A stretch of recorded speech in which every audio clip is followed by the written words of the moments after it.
పద్మశాలీలు చీరలు ఎలా రెడీ చేసే విధానం. ఫస్ట్ అచ్చు అతికి ఇది వార్పు మొగ్గం మీద పెట్టే విధానం. వార్పు అంతా రూల్కి చుట్టి రెడీ చేస్తున్నాం. ఒక్క వార్పులో 8 చీరలు ఉంటాయి. ఇప్పుడు అచ్చు సోక్ చేస్తున్నాడు మొగ్గం మీద పెట్టి. అచ్చులు పన్నే బయటేసే విధానం, అట్లనే జాళ్ళు కూడా బయటేస్తాయి.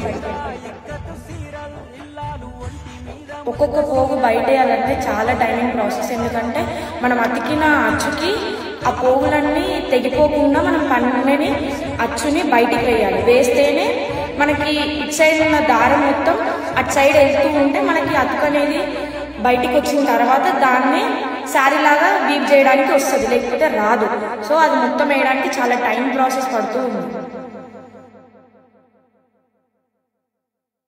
అచ్చులు పన్నులు బయటేసిన తర్వాత సూత్రాలు సెట్ చేస్తున్నాడు. సూత్రాలు సెట్ చేసి దాని తర్వాత జాళ్ళు పాకో చెక్కలకి ఫిట్ చేస్తున్నాడు.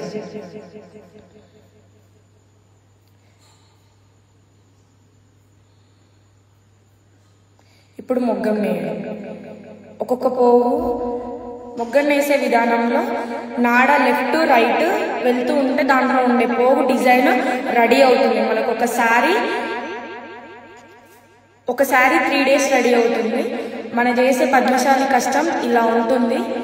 దీంట్లో మీకు నచ్చిన వాళ్ళు ఉంటే లైక్ చేసి షేర్ చేయండి. ఆర్డర్